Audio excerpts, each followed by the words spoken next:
Hi guys, I am April Jackson, beautifully and wonderfully made, and I know you're probably wondering why is the video being uploaded on a Tuesday? It is not Friday, it's not Feature Friday.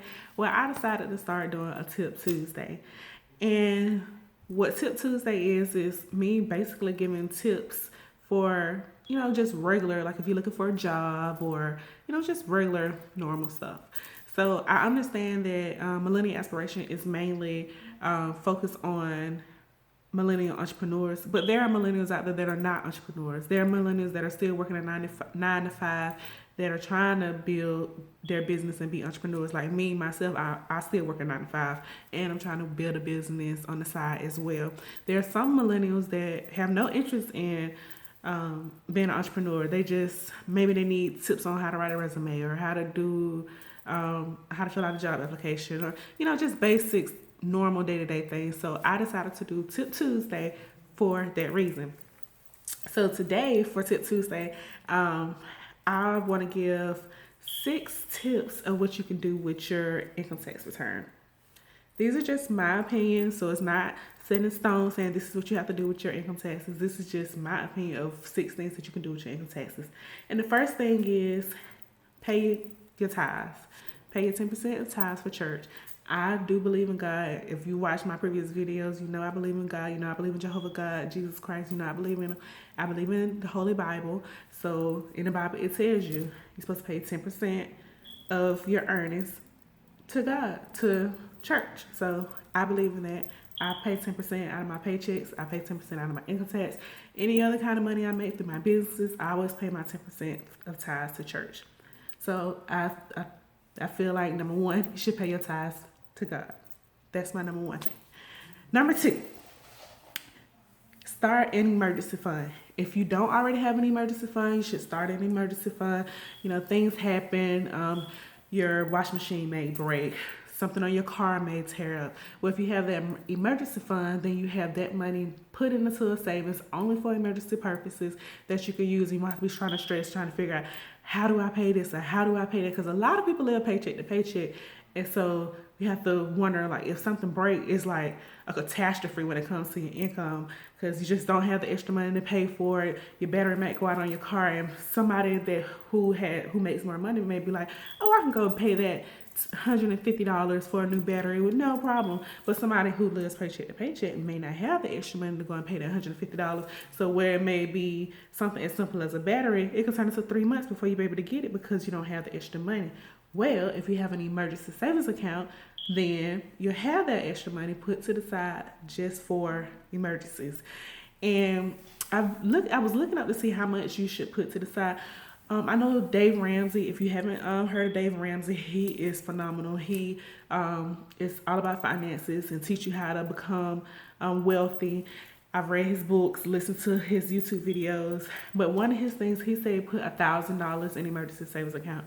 Now, of course, if you don't have income, um, like I know he was saying, if you make 20,000 or more, then you should put a minimum of $1,000 in an emergency savings account. But if you don't make at least $20,000 a year, and when I say 20,000, I mean a year, not a month. If you make at least a minimum of $20,000 a year, he said to put $1,000 in an emergency savings account. If you don't make $20,000 a year, then of course you can put like 500, however much you can afford to put in to an emergency savings account. But that is very important. Tip number 3, you can pay your bills in advance. Some people pay their bills up for the year. Some people pay it up 6 months, 3 months, 1 month in advance. It's up to you. Just pay some of your bills in advance, and it helps you out.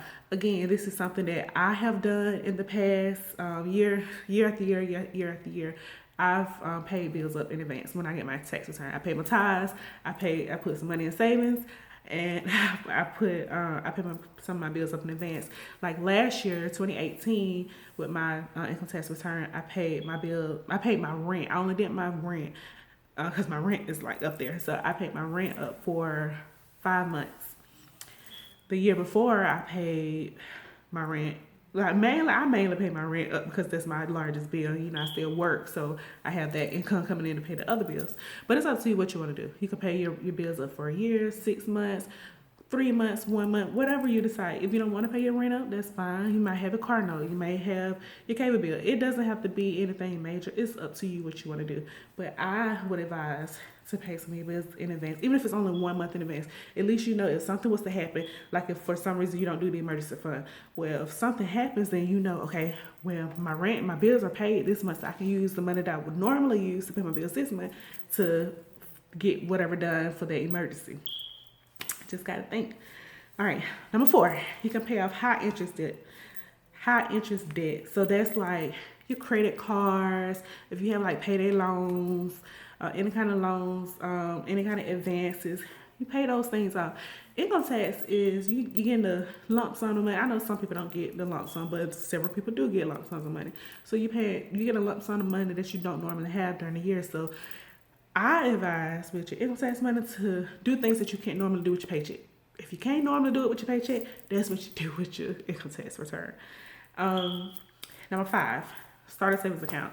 And I know I said about an emergency savings account. That's for the emergencies, and then you start a regular savings account so that way you just have that money where you might do a savings account for a trip. If you want to take a trip this year and you know you normally don't have enough money to take a trip, you have that money to the side. Or for school, back to school, you know, a lot of people struggle with getting back to school clothes for their kids. If you go ahead and put money into a savings account for that, then boom, you already have money. Or Christmas, people struggle with Christmas. You put money to the side into a savings account, boom, you have that money. And it'd be nice if you could get a savings account that builds interest. That'd be awesome. That would be awesome.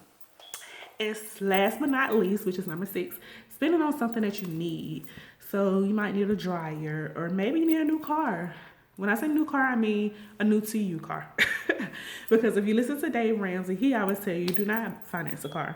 I have not followed that advice. I can say myself, in the past, I have not followed that advice because I tried to say the easy way. I'd be like, oh, I just put a little money down and I have that car. I have me a newer car.